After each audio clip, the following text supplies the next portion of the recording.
Today on Lightning Bugs. But when you say you were writing it at 6, something that you just walked around and sang, did you remember them for any more than a couple days? Yeah, I remember one of them now. It was called Star Sweeper. It's Star Sweeper, bring me a star. Star Sweeper, now and from far. Hello. Do you remember any others? Well, I had a song called My Special Place. What I was writing about was like this little spot behind my house where I would, I think, actually stand on like a sewage drain. It's just me and my special place. And I would like sing this song. But when I think back on that, I'm like, nobody needs to hear a child like singing about their special place. Singing about your special place atop a sewage drain. Mm-hmm. Yeah. That's good. Hi, if you're enjoying listening to Lightning Bugs, please rate and review us on Apple Podcasts. It helps a lot. Hello, it's Thursday. My name is Ben Folds, and this is my podcast, Lightning Bugs, Conversations with me, Ben Folds. Okay, so today we've got my friend Sara Bareilles. She's a singer, a songwriter, an actress, and a New York Times best-selling author. Really, she's good at all of it. From hits on the radio and songs on Broadway to various film and TV soundtracks, her influence in music is heard and felt in a variety of ways. For me, it's heard and felt almost every time I'm buying shoes. I've never bought a pair of shoes, at least in my adult life, that wasn't accompanied by Sara's voice. She wrote the music and lyrics for the Broadway musical Waitress and starred in it for limited engagements from 2017 to 2019, and that's while she was touring and making other records. Sara co-created the Apple TV Plus series, Little Voice. Season 1 came out last summer. Go check it out. She's starring in a new comedy on NBC's streaming platform, Peacock, called Girls 5 Eva. It premieres May 6th, which is the future for me at the moment because I'm in the past, so it'll be out by the time you hear this. Anyway, Sara is cool. Sara is smart. Sara is my friend. Here she is in our conversation, Sara Bareilles.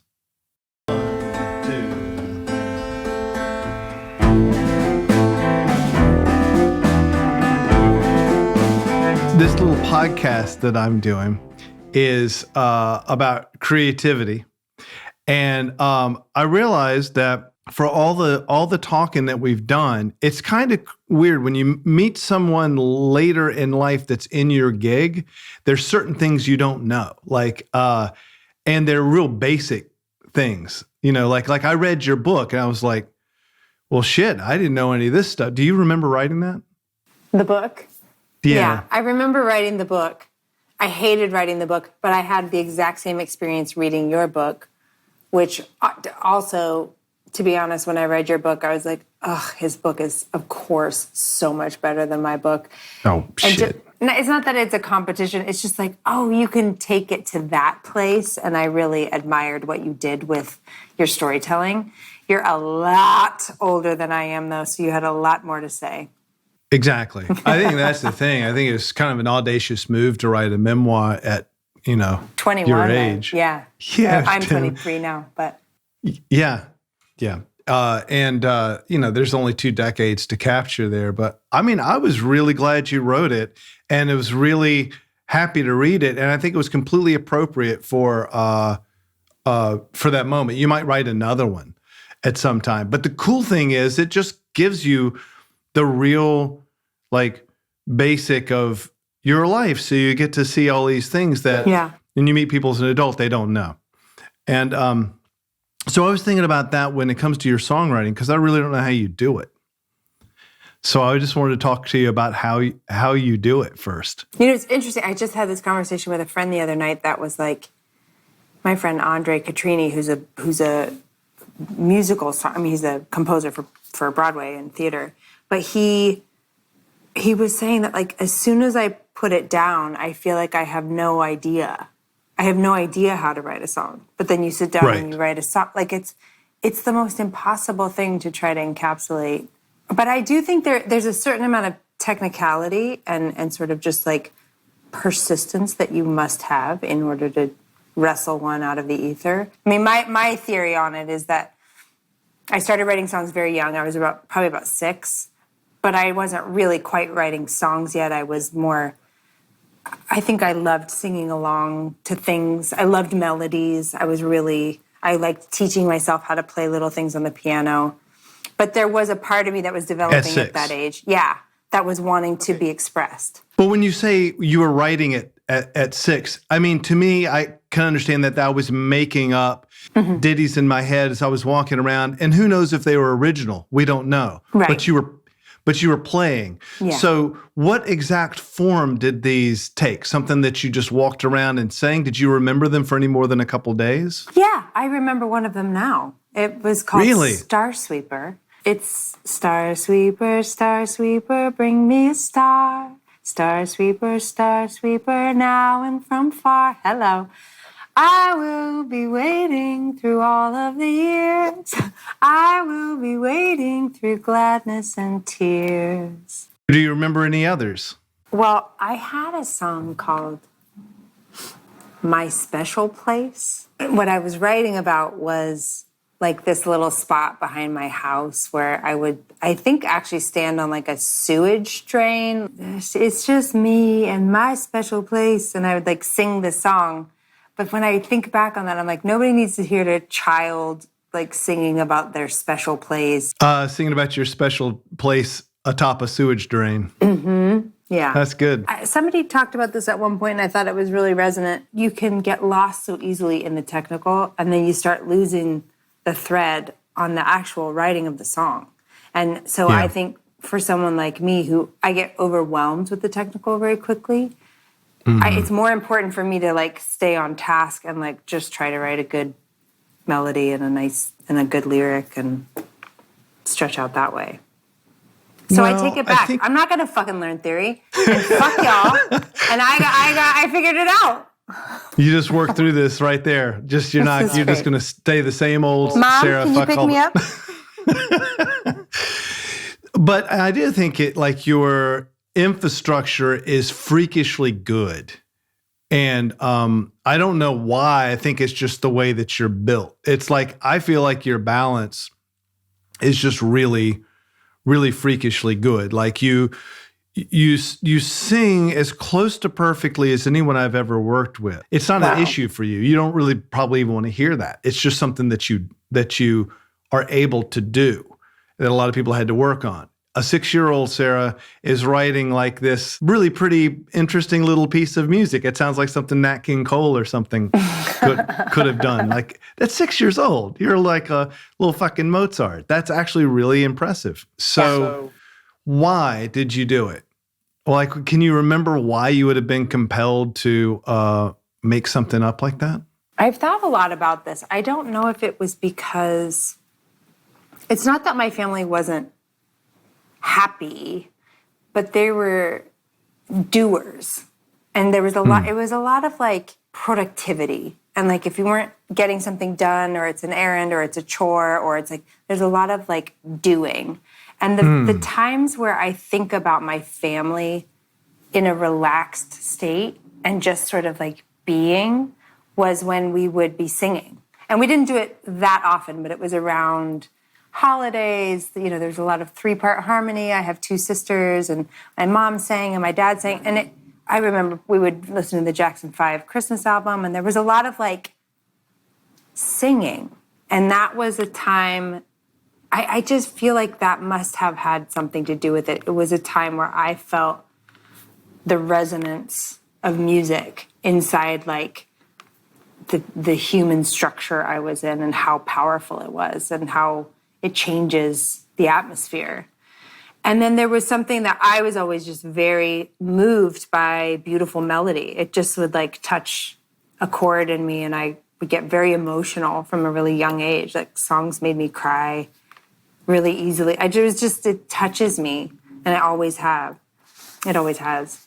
The first time I remember getting really engaged with music, I think it was probably Sound of Music, like watching the movie and that as a musical, right. and some of those melodies are just, I mean, those songs are tremendously special and like continue to be. Free to Be You and Me was a big record that I listened to. And yes, I did a lot of listening to vinyl. Did you ever get into that record? Free to Be You and Me? It was a children's record. Anyway, I don't know. I missed that one. Marlo Thomas spearheaded this really, you should get into it. I mean, you should get into it. It's a children's record. It was really cool and subversive for its time. It was about gender equality and racial equality, but in these really, they were like sweet kid songs and stories, and it was a bunch of like famous people, Carol Channing and Alan Alda, and I have heard of it. I just don't know it. That makes so much sense. Were you really young when you heard that first? Yes, really young when I heard that, and I loved the intersection. I mean, even some musical theater albums that I started getting into, I loved the intersectionality of story and music and going on a journey, like going from A to B inside the perspective of a character. So I do think, I think it's obvious in my writing that yes, it's very, perspective driven in that way. And no, it is. It's very lucid. Your songs have the enviable quality of a person slightly changed by the third chorus.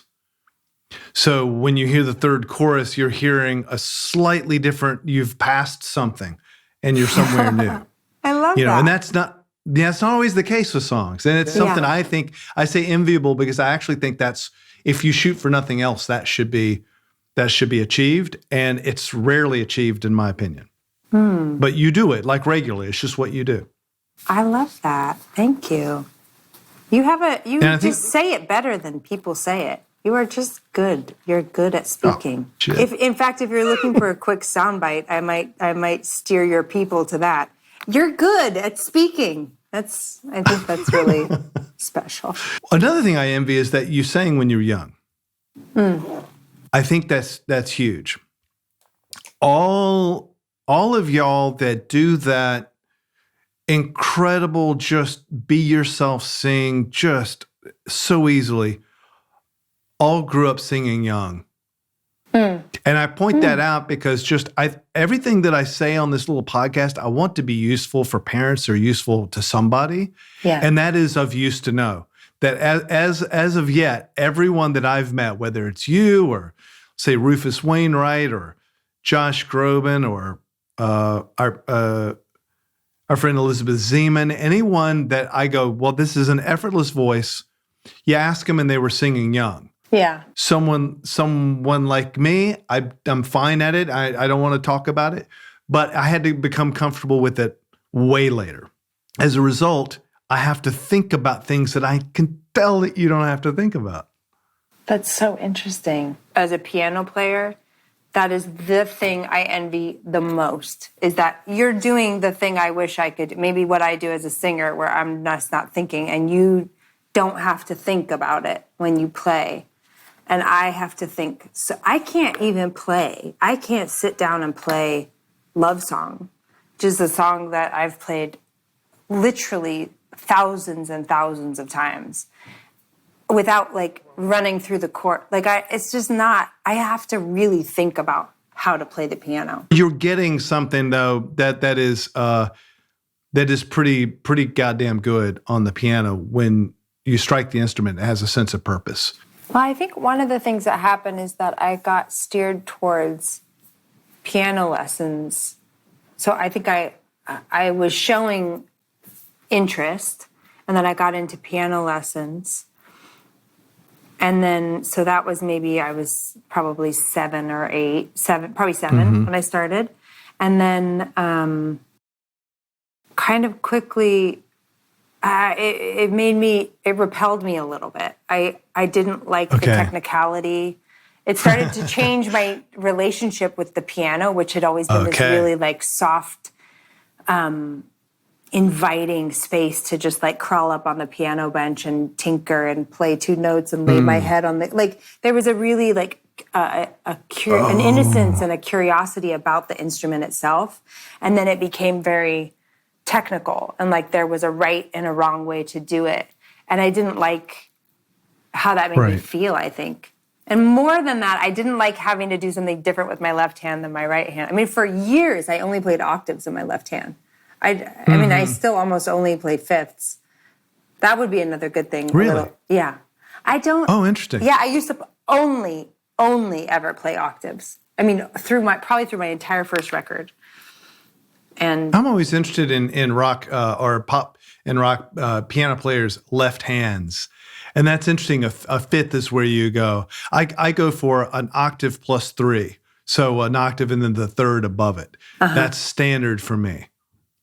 Your And I hands just lazily stretch go that far? there. Wait, what do you mean? How do you actually physically play that? Well, it's like that. Are you playing that you with can't two see that. hands? No, that's one. So in the left hand I'm going. In the right hand. But I'm Like that. literally like, I think I have short fingers. This is this is actually the center of it all. It is true. Your album should have been called Little Hands, not Little Voice. Your voice is plenty big. Palms, short fingers. You're really awesome, and I want to know, how can I be confident enough with my own abilities, and when do you know if you're confident enough to put yourself out there?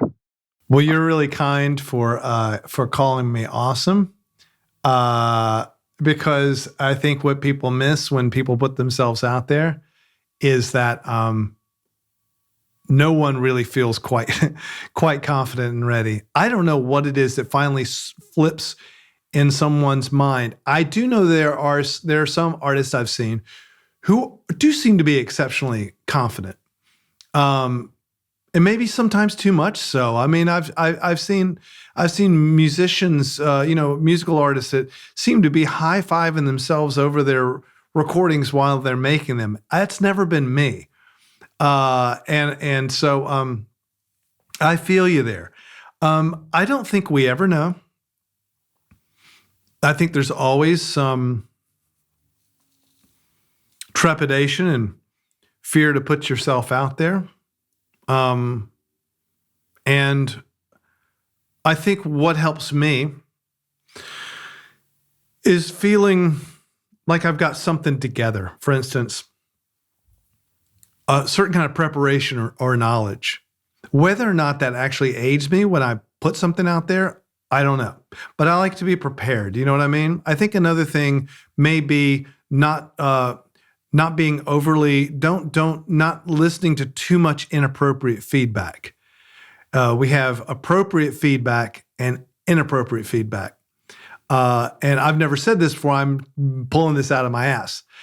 But I feel like appropriate feedback is someone that you understand, who cares, who is willing to be honest and kind, and has considered what they're saying to you.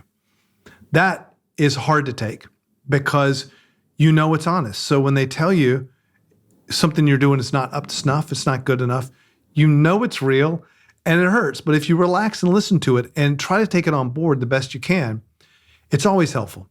That said, there comes a point where you can't listen anymore. You can't listen to anyone else's feedback and you have to stop.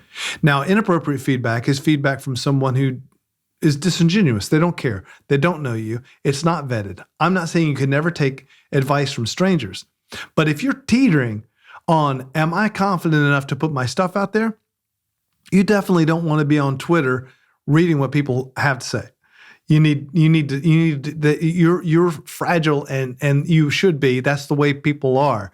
And you need to stay, you need to keep it appropriate and safe, Like you don't want someone lying to you, but you want kindness. So I think, that's some of it. The other thing about being prepared is, if it's writing a song and you want to know when to, when it's right to put yourself out there, work hard. Just work hard.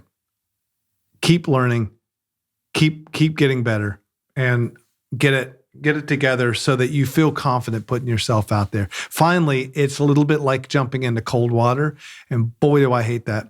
I hate going to, I don't really like the beach anyway, but like jumping into cold water, I can't just, I have a hard time doing it. You got to do it. At some point, you got to do it. But if you can't take it, so I don't know. I hope that's helpful. I want to be really earnest and thorough about that question, because I think that's one of the most difficult things for an artist or a person, to put yourself out there at all.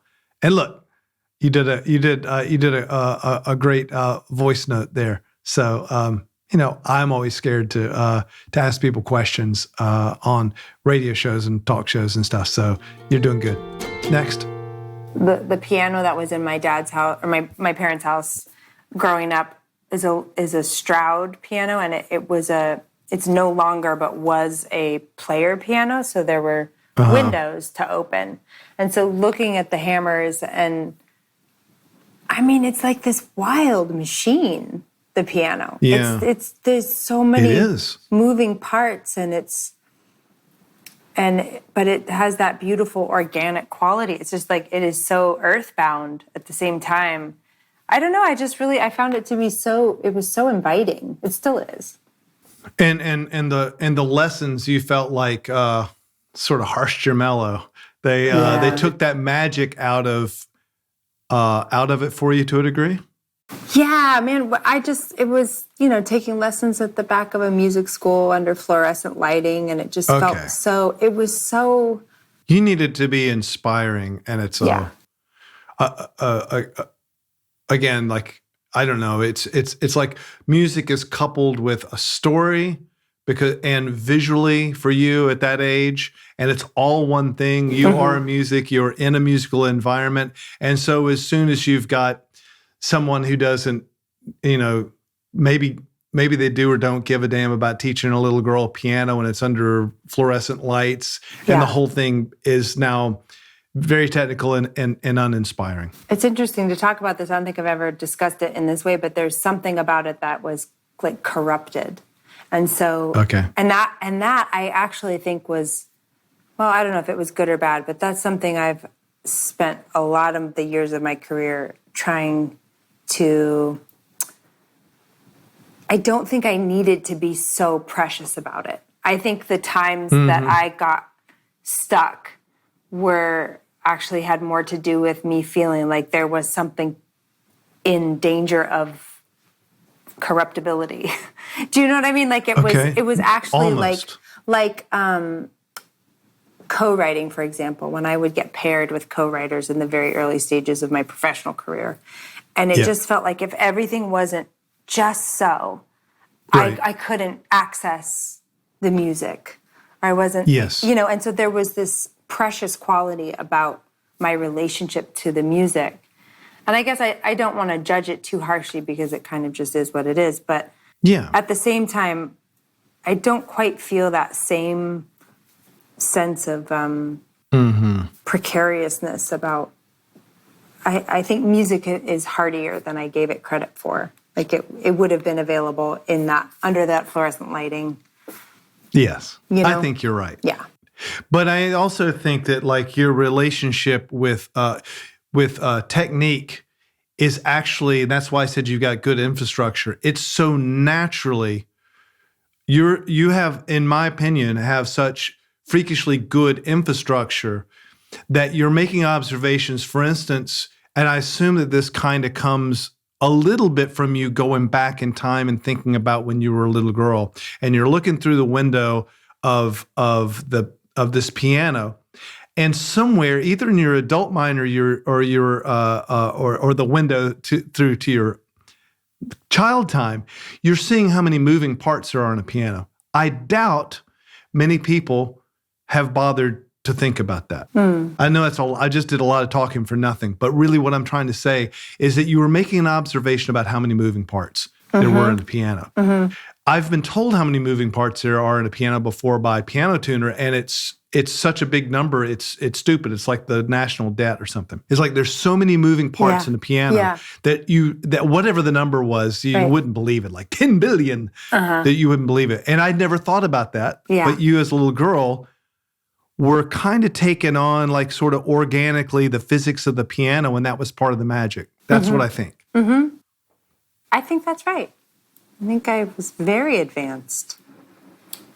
You are, and all of that kind of stunted your growth in a way, because if someone is going to begin to explain these things to you, it takes out so much of the glow and the romance of what you're feeling about those moving parts and the organicness of it, to suddenly have it broken down to a much lower resolution, technical English language explanation of something completely void of any poetry. Yeah. It's like the allure was the mystique. And as soon as that started to be, explained away, I was less interested. But I just think that actually the more that I know about music now, and I'm not talking as much about theory, but like the more that I understand how music moves through me or through the artists I work with or the people I collaborate with, I'm just like, oh my God, it's infinitely mysterious. You have certain things that are so well lined up. I mean, working in the studio with you, here's the way I had to be on my toes, because everything you sang sounded right to me. And so I had a lyric sheet out, and you just aced it all. So I was like, put the sheet away and said, we're done. And then you came in and pointed out about 18 things wrong with it. So I'm like, okay, I got to really concentrate, because she's not going to respect me if I don't find something wrong. You are really a stickler for someone who's not technical. Well, I do think about vocal performance in particular. It's like, when you mean it, and when you like nail the thing. Although I will say, in my old age I'm actually 41. I know I said 23 earlier, but I'm actually 41.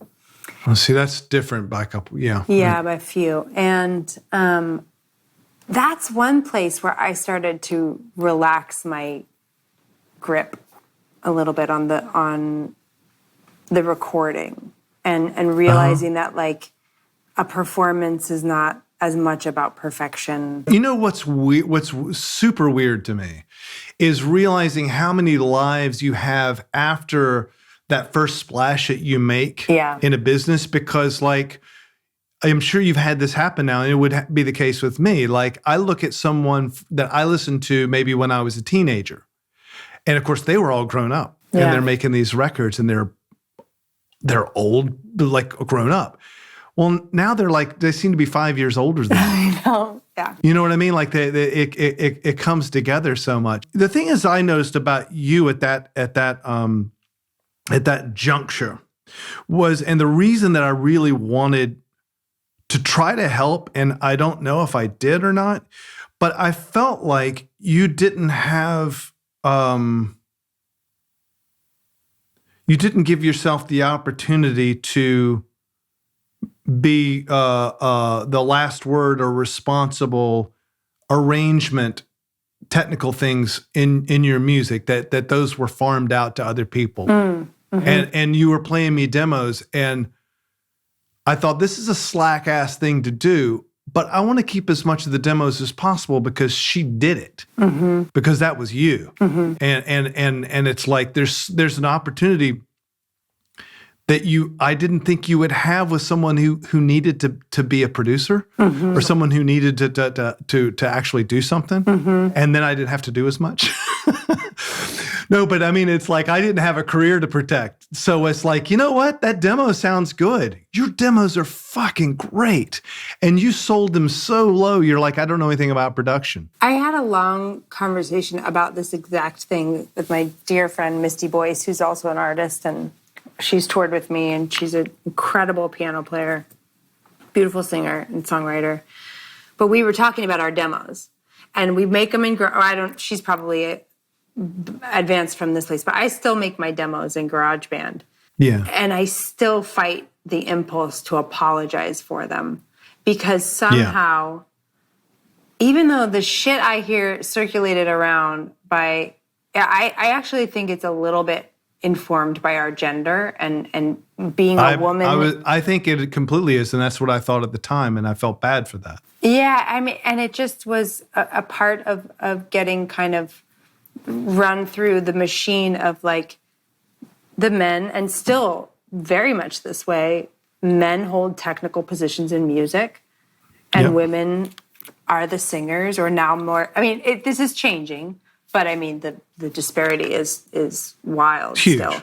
But there's still this impulse to be like, oh, you have to hear through the demo or something. Or I remember playing you something, and it was like I had like picked a sample off of GarageBand, and I had the reverb like through the roof because I thought it sounded cool, and you're like, that's fucked up. Yeah, let's do that. Like it was like a weird choice to make, and for some reason I liked the way it sounded, and it was very validating to have you just say like, yeah, that's a cool like random weird choice to make. Every song doesn't have to have reverb to 11, but I think you hear it so clearly. You hear the story that you're telling, and you know, I think you should produce your own records for a while. Okay. That's what I think. Challenge accepted. And I think you should produce others' records too. I would just love one to or do two. that. Yeah. Yeah, you would be great at that. I think you don't need to know all that.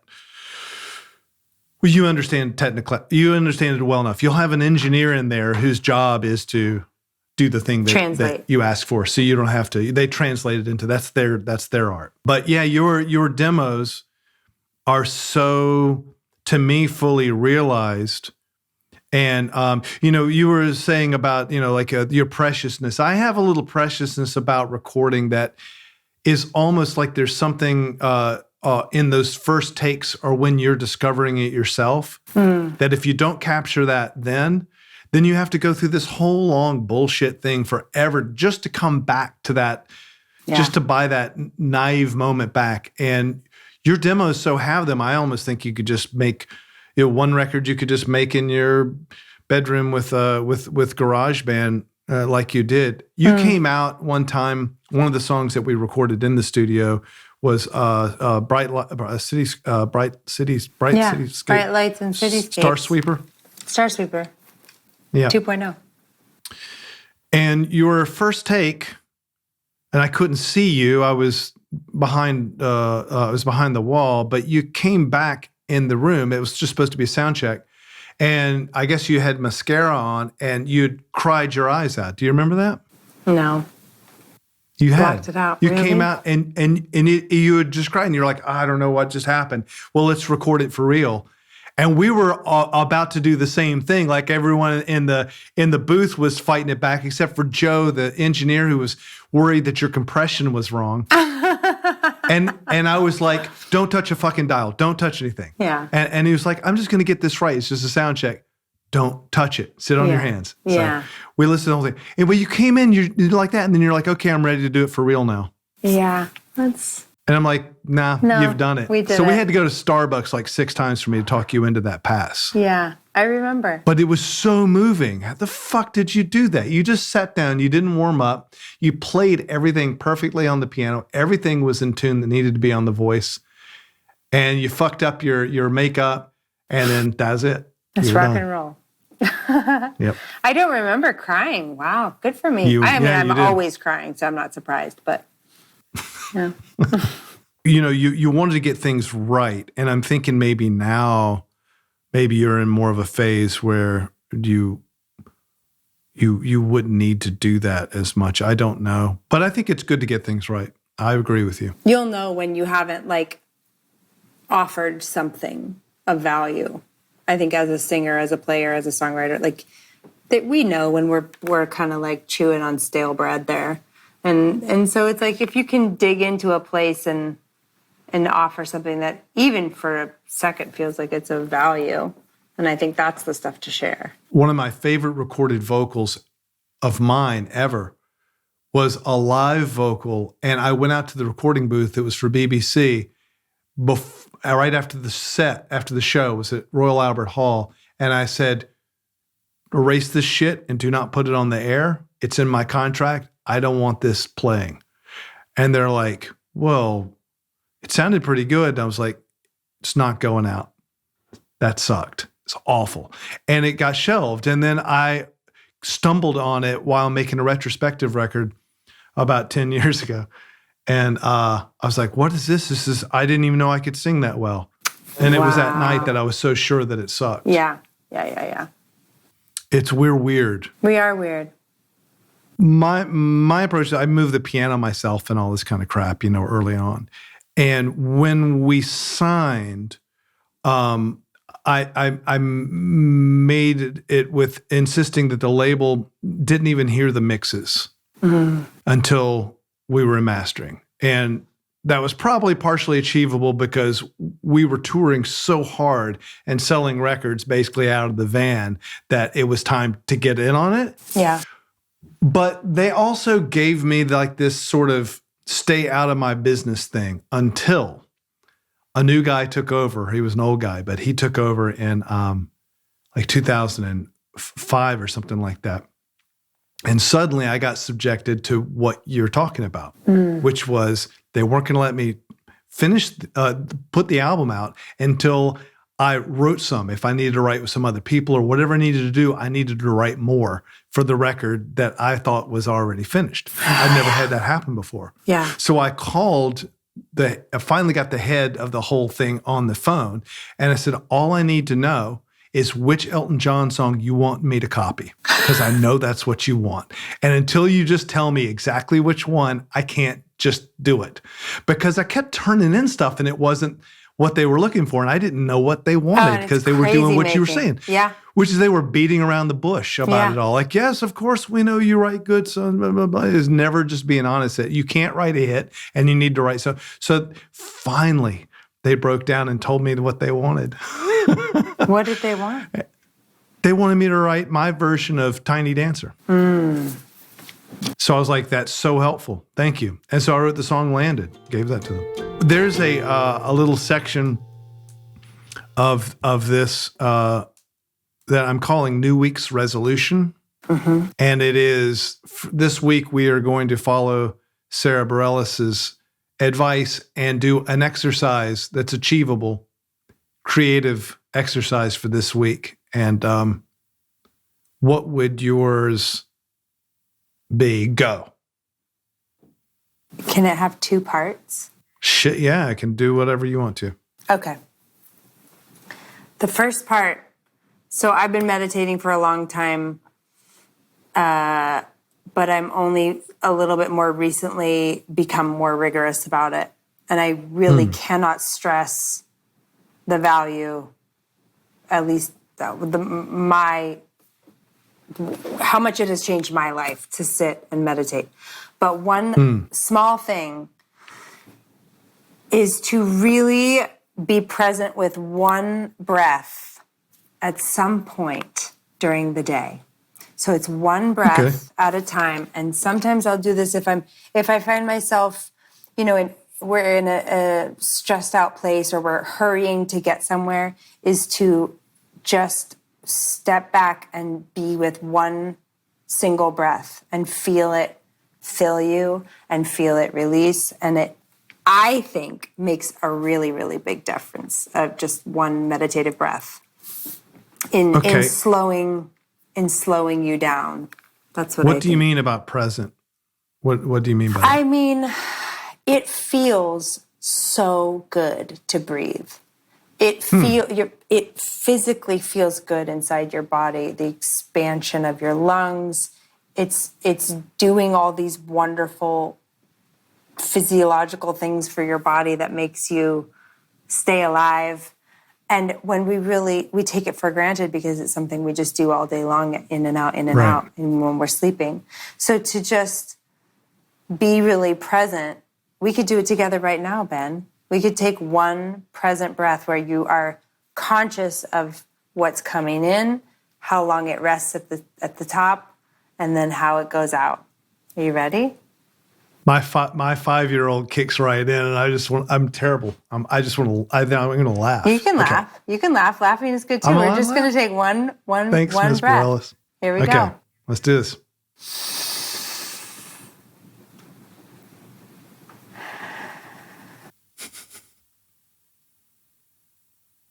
Kick ass. Yeah, it's like nice. It's a little release, and it's really nice when it pays attention. So that's part one.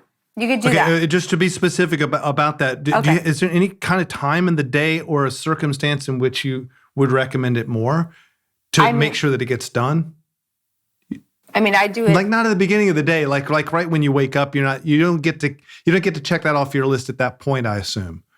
If you're ever washing a dish, Okay. if you find yourself washing a dish or rinsing something out, that's a time where I find that I do it a lot because it's this motor skill that we have is by rote, and we kind of tune out and we're thinking about something else. Okay. But sometimes when I'm washing a dish, I take a really conscious breath, and it just brings you into that moment that you're doing something tactile, and I don't know, there's something very meditative about it, very grounding. Cool. No, I love that.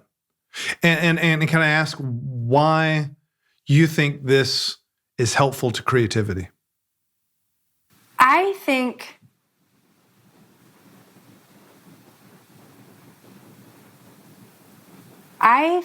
it might make the channel a little more open. I have a really busy mind. And so sometimes, especially with my incessant to-do list, my list of shit to do and take care of and call back and run that, and I forgot to do this, and I didn't answer that email, and that thing is going 24/7 to just an annoying degree.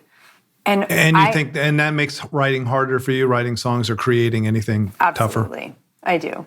And so I think this little practice and the meditation that I do in the morning, not only does it help abate my anxiety, which I also really struggle with, is, bouts of really intense anxiety. It is something that just brings me into my physical space and my body, and it just creates a little bit of space for your mind. Okay, what's the other part of the exercise? Finish something. Fucking finish something. So this week, you're just going to finish something? Finish something. Anything. It can be a verse. It can be, it doesn't have to be an entire song I'm only to the songwriters out there, but finish it. You might edit it, you might change it, you might whatever, but fucking finish it, whatever it is. Okay, so Sara says, take one breath, be present, really take the time to be quiet and present for a moment, washing dishes or something, maybe not operating heavy machinery or automobile. And then you're going to decide and actually finish something this week. Being in control of all the man toys, all the fucking technical stuff, and having a Lord dude who was doing this stuff, I think it hurts. What are your thoughts on that? I can't think of a good way to ask it.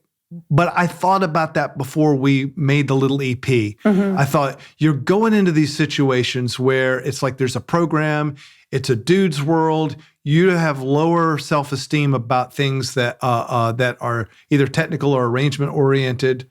How do you fix that? That's what I struggled with when we were working on it, but I don't think I ever expressed that. I think women have to stop apologizing for taking up space, especially in the arts, but kind of in any room. But it's so deep for it starts so young for women to be made small, to be quiet, to be good, to please, to take care. These are they're a part of the socialization of little girls. And I think that it's not a surprise that it comes out in our industry and in our art and in our crafts. So I really think we have to challenge ourselves to stop apologizing for having opinions, for disagreeing, for taking up space, to want to do it again, to want to do it differently. I like all of these things that are so innate for seemingly, I don't think this is true ubiquitously for men, but it seems to be so easy for men to disagree, to share an opinion, to change direction, to have the ideas.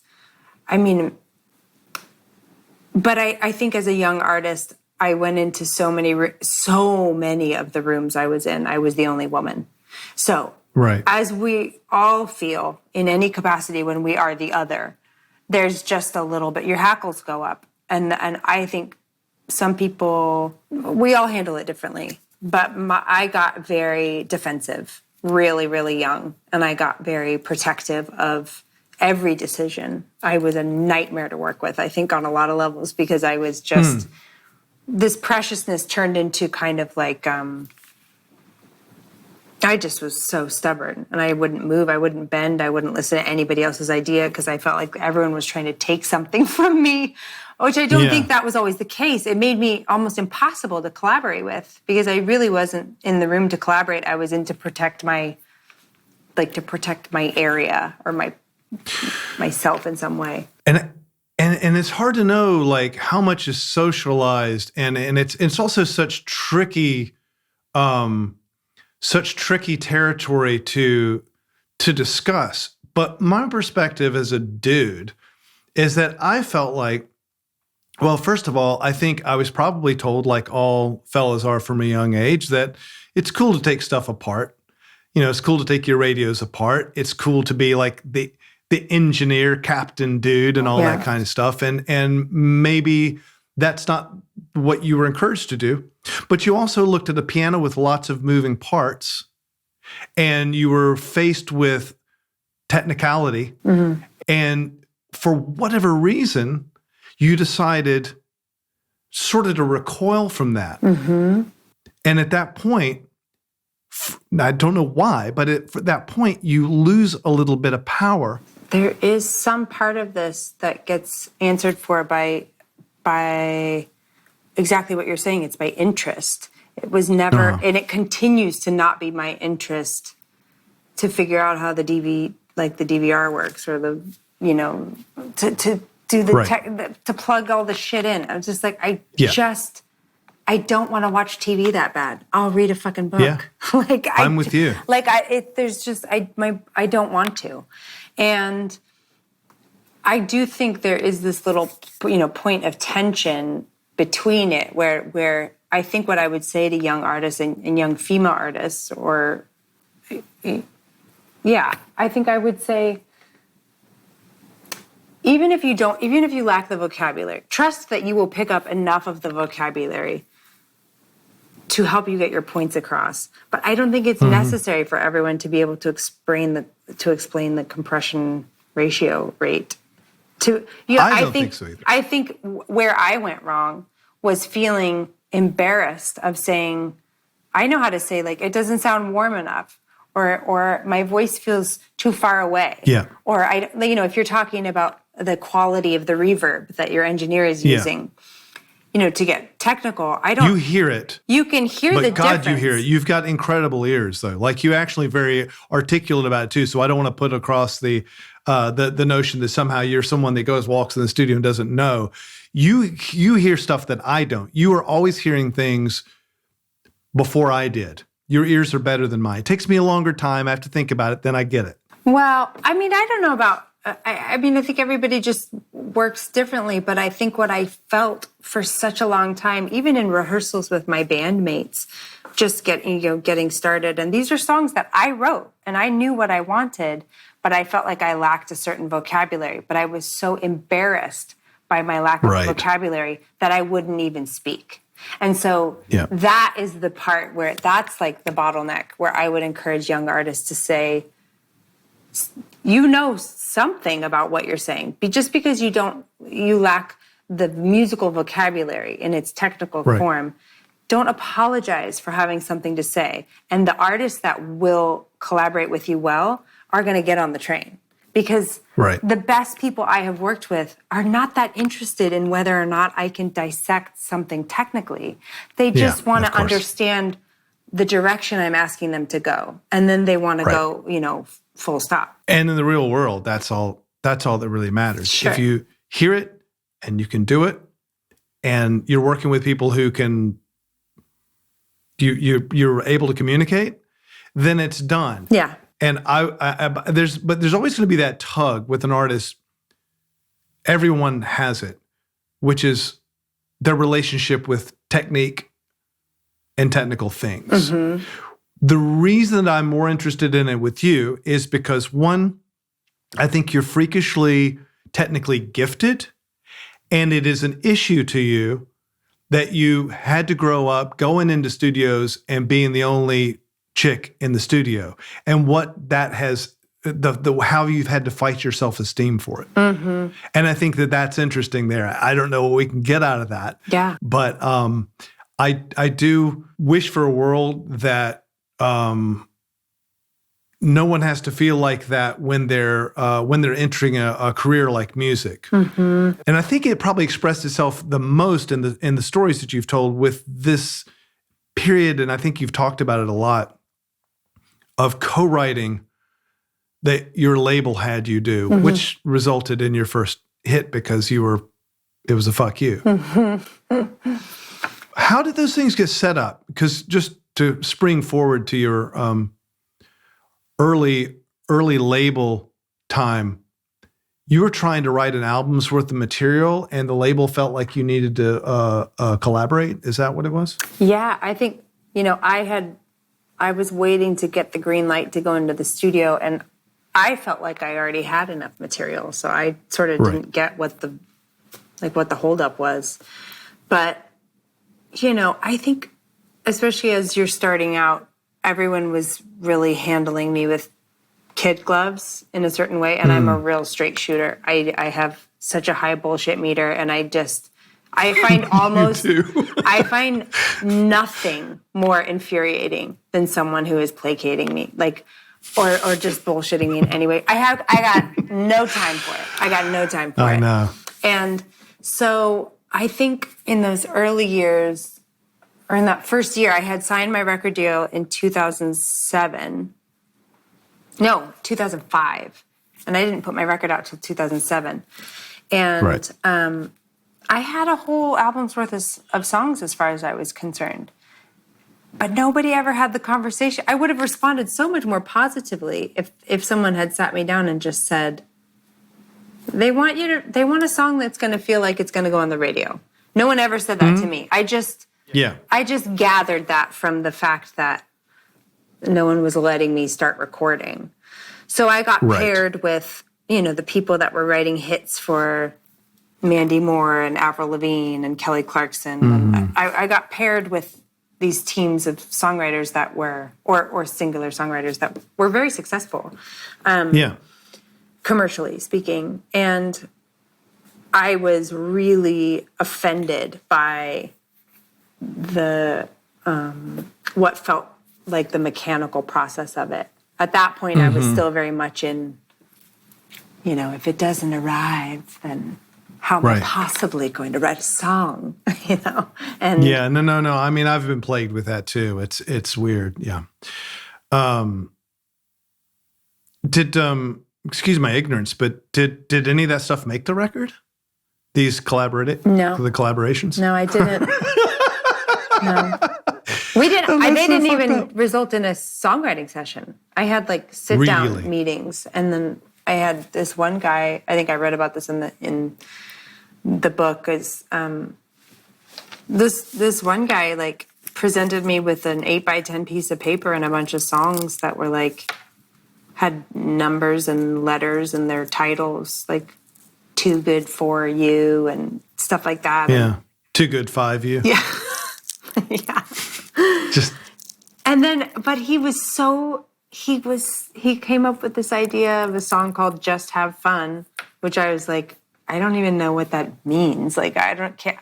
He's like, you're young. You want to write a fun song? Just have fun.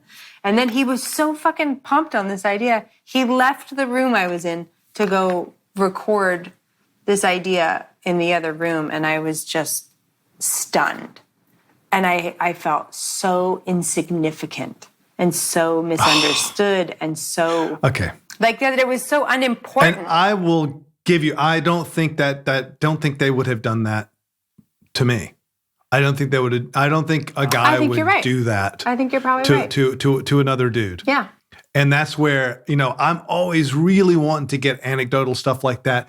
Helps us understand what's going on. But yeah, that's bullshit. The songs that you've written that are the closest to you that you now, with some perspective, can say, this might outlast me, or it means something to me, or it means something to other people. Have those been more collaborative or more just you writing it? Just me writing it. Yeah. Yeah, I would say the majority, but there's a couple. There's like Brave, for example. I wrote with Jack Antonoff, and I think that was a particularly fertile collaboration. I make a song with everybody, whether they're a scientist. Some of my favorite so far have been from tap dancers and an anthropologist and a psychiatrist, and because you don't want to give me something too good because you're going to need it for your records. So, out of this conversation, how would you begin to craft a song? What's the first thing you would think? We got to write something. I may just have to finish that this week, maybe my thing. Ooh. But whatever you give me, I'm going to take our conversation in bits and pieces. I'm going to max headroom your ass and edit it over a song. But I need a framework or a chorus. Well, I mean, the first thing that's coming to my mind is when we were speaking about taking up space and to not apologize. Like, you don't have to be sorry. Something that's like got there's like room for like background people yelling back at you and a clap and it's like okay. You don't have to be sorry. You don't have to be sorry.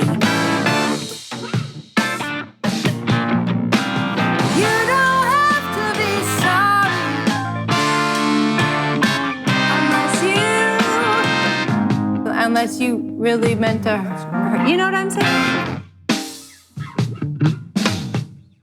You don't have to be sorry for taking up space. You don't have to be sorry for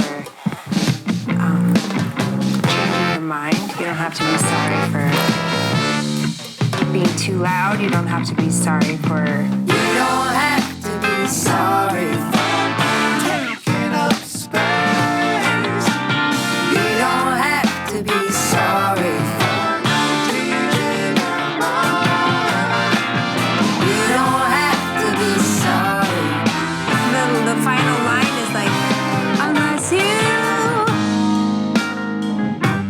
You meant to hurt me.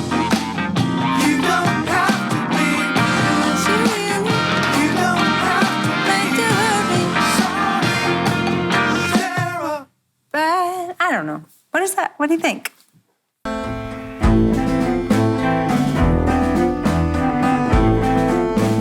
Hi, if you're enjoying listening to Lightning Bugs, please rate and review us on Apple Podcasts. It helps a lot.